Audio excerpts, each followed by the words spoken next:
guys, it's Tasha from the Bookish Gal, and today I'm going to be doing my April wrap-up and May TBR. So for April, I read a lot of graphic novels, 2 novels.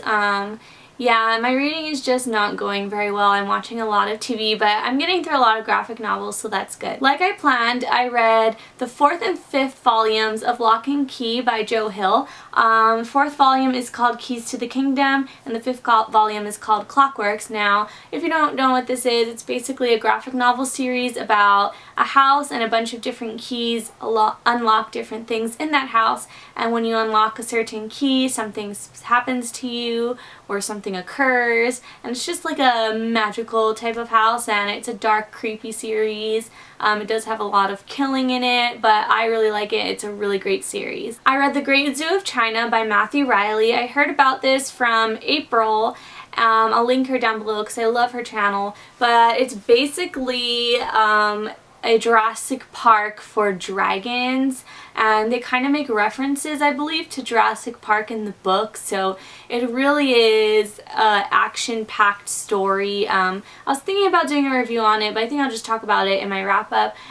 It's really action-packed, really from start to finish. You don't really get a breather. It's just constant action, which is, for the most part, very entertaining, but also kind of repetitive in some sense. I gave it a 4 out of 5 stars. I really did keep my attention, and I loved it, and it was so exciting, and it was a really interesting concept. The descriptions, because it was action basically the entire book, everything was just like a big fight, not fight, but like just a big action scene, and describing action scenes are a little difficult. It's kind of hard for me to visualize, especially when it's like buildings are crumbling, and they talk a lot about architecture, or not architecture, but infrastructure, and so it's kind of hard to picture. It is repetitive in some points. They do have diagrams throughout the book every so often, I believe once a chapter, so that kind of helps. But for the most part, I really did like it, and it was a really exciting book, and it's adult,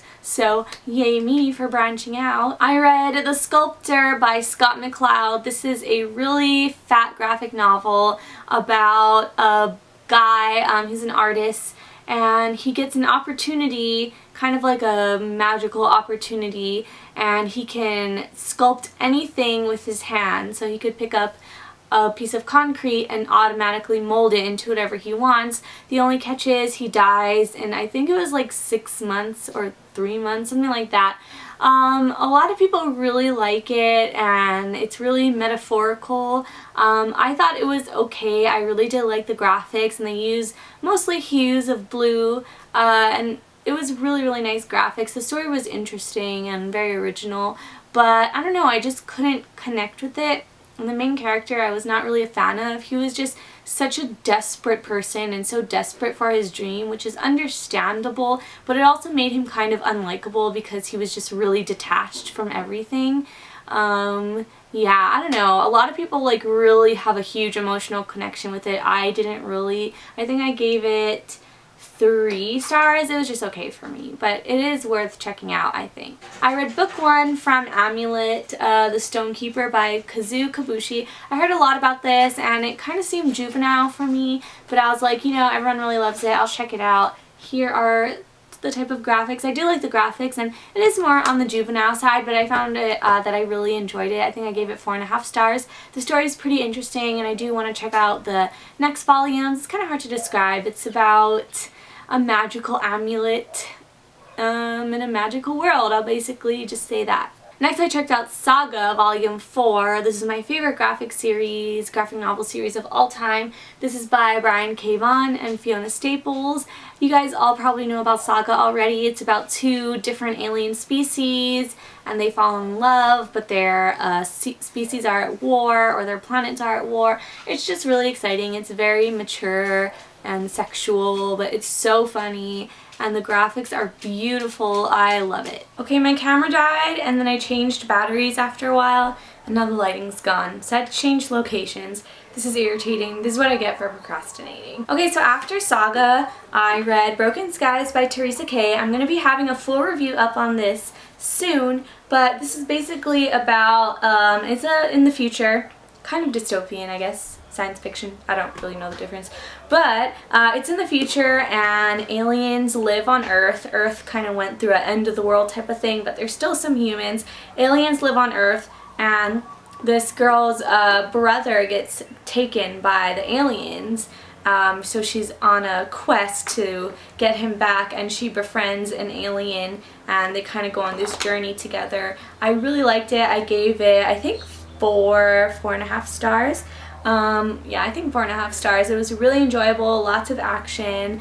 The romance was really, really good. So yeah, definitely really like this one. It sparked up my rekindling of new adult love. I then finally read Chew Volume 1 by John Layman. This is called Taster's Choice.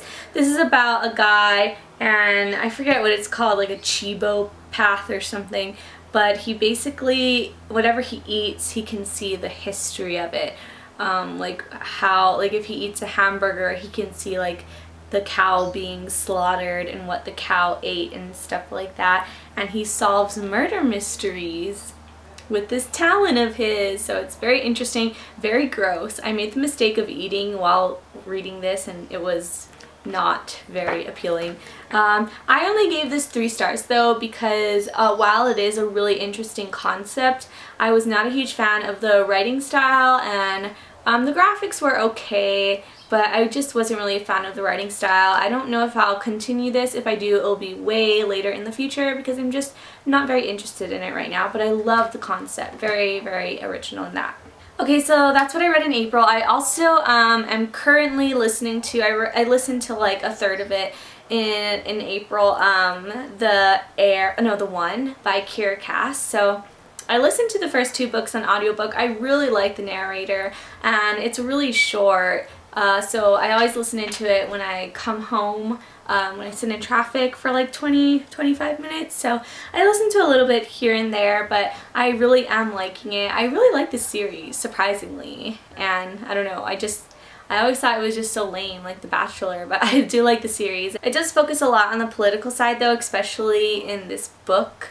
So I am really liking that. So I hopefully can finish up The One in May. Well, I kind of have to because I'm like borrowing it from the library. I'm actually borrowing it on Overdrive and I only have like 30 days or something. So hopefully I can finish The One on audiobook. I also want to finish the volume 6 of Lock and Key. I don't think that's the last volume. It might be the last volume out currently, but it's like my second favorite graphic novel series, so I do want to read volume 6 and I have it from the library right now, so hopefully I'll get to that soon. So sorry, here's volume 6. It's called Alpha and Omega. I'm currently reading The Coincidence of Callie and Caden. This is a new adult book. They're both like, I don't know, they both have really messed up issues. Of course, some of them are mysteries in the beginning and you slowly start to figure them out, but I'm liking it so far. I picked it up because, again, of the romance from Broken Skies. It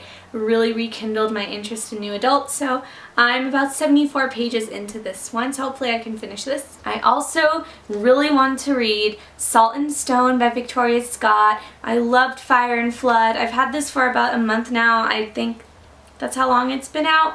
And I haven't gotten to it yet, but I've been thinking about it a lot. So I really want to read this. The first book is a dystopian. It's about a race for a cure for any ailment. Like, I forget how much people enter, but only one person can get it. And it's kind of like the Hunger Games with Pokemon, kind of. But it's very original in itself, and I highly recommend Fire and Flood. And I heard this was amazing. So I'm very excited for this. The lighting's dying. I'm gonna go. That's all I'm gonna say for May for now because I'm watching so much TV. I just started Scandal, so that might take up a lot of my time. Plus I'm working a lot.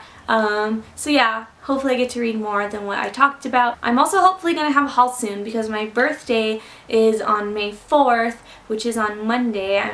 Today's Friday, so it's pretty soon. Hopefully I'm gonna buy some books and do a haul for you guys soon. But yeah, thank you guys so much for watching. Don't forget to like and subscribe if you enjoyed this video, and let me know what you guys are reading for May, and I'll see y'all later. Bye!